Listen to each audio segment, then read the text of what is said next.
মানে বিমান দুর্ঘটনায় হোক, কিংবা লঞ্চ ডুবিতে হোক, কিংবা আগুনে পড়ে হোক, কিংবা আত্মঘাতী হামলায় হোক, যে যেখানেই মারা যায় কবরের তিনটা প্রশ্ন তার জন্য আছে না নাই? ইসলাম বিরোধীদের জন্য প্রশ্ন তিনটা, আপনারা যারা মুমিন তাদের জন্য চারটা, আপনাদের জন্য একটা বেশি। আলহামদুলিল্লাহ। কোন কবরে এসে প্রথম প্রশ্ন করবে মুনকার নাকির যখন চলে আসবে, 40 কদম যখন আত্মীয় স্বজনরা লাশটাকে কবরের মধ্যে দিয়ে 40 কদম চলে যায়, তখনই ফেরেশতা চলে আসে।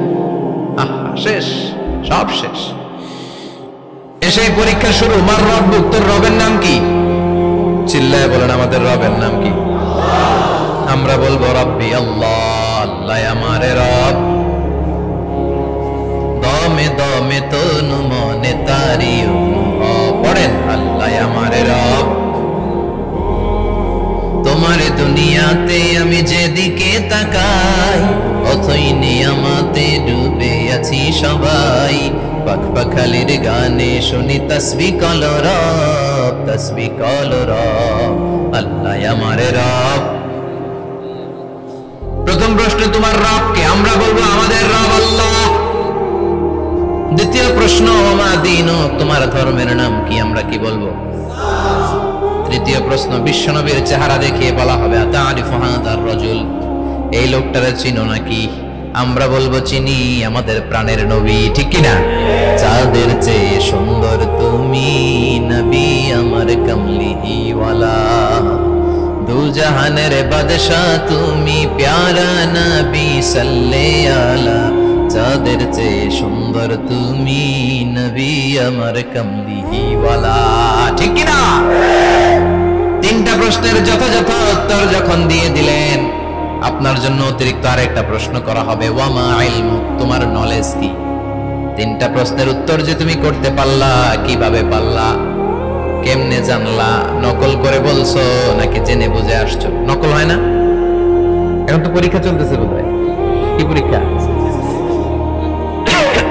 এসএসসি পরীক্ষা। নকল হয়? কৃষ্ণপুরে নকল নাই না? এখন মনে হয় এগুলো একটু কমছে। একটা সময় ছিল অনেক নকল হইতো। পাঞ্জাবের ভিতরে নকল, পকেটের নকল, টুপির ভিতরে নকল, মৌজার ভিতরেও নকল, এমনকি মেয়েরাও নকল করে পরীক্ষার হলে আসে না নাই? স্কেলের মধ্যে লিখে নিয়ে যায়, হাতের মধ্যে লিখে নিয়ে যায়, ওড়নায় লিখে নিয়ে যায়, কাপড়ে লিখে নিয়ে যায়, আসে না নাই? ফেরেশতারা বলবে নকল করছো নাকি? কেমনে জানলা? তিনটা প্রশ্নের উত্তর তুমি কেমনে বললা? আল্লাহ তোমার রব, ইসলাম তোমার ধর্ম, এই লোকটা বিশ্বনবী, কেমনে চিনলা? আপনাকে তখন বলতে হবে আমি কোরআন থেকে শিখেছি, আমি হাদিস থেকে শিখেছি, আমি ইসলাম জেনে বুঝে মেনেছি, আমি আন্দাজে কোথাও করি নাই। চিল্লা এখন ঠিক কিনা? আপনাকে বলতে হবে, এজন্য শিখতে হবে, প্রতিনিয়ত ইসলাম সম্পর্কে জানতে হবে, আখের গোছাতে হবে, জীবনটাকে আলোকিত করতে হবে। চিল্লায় বলেন ঠিক কিনা? চারটা প্রশ্নই যখন হয়ে গেল, ফেরেশতারা বলবে আহলান ওয়া সাহলান ওয়া মারহাবান বিক, খোশামদেদ, কংগ্রাচুলেশন, খোশামদেদ, কংগ্রাচুলেশন, সব প্রশ্নের উত্তর তুমি পেরেছো। ফায়ুফসাহু লাহু কবরুহু 70 যিরান, আপনার কবরটারে 70 হাত লম্বা করে দেয়া হবে। ওয়া ইফতাহু লাহু বাবুন ইলাল জান্নাহ, আপনার কবর থেকে জান্নাতের দিকে দরজা খুলে দেয়া হবে। ওয়া ইলবাসু মিন লিবাসি আহলিল জান্নাহ, জান্নাতের দুইটা রেশমি কাপড়ের পোশাক এনে আপনারে পরিয়ে দেয়া হবে।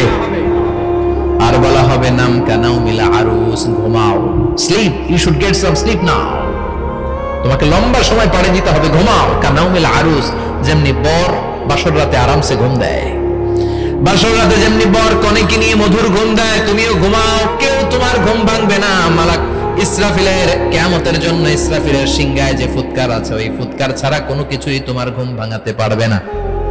আলহামদুলিল্লাহ পড়েন। আল্লাহ আমরাও যেন চারটা প্রশ্নের উত্তর দিয়ে লম্বা একটা ঘুম দিতে পারি, পড়ে না আমিন।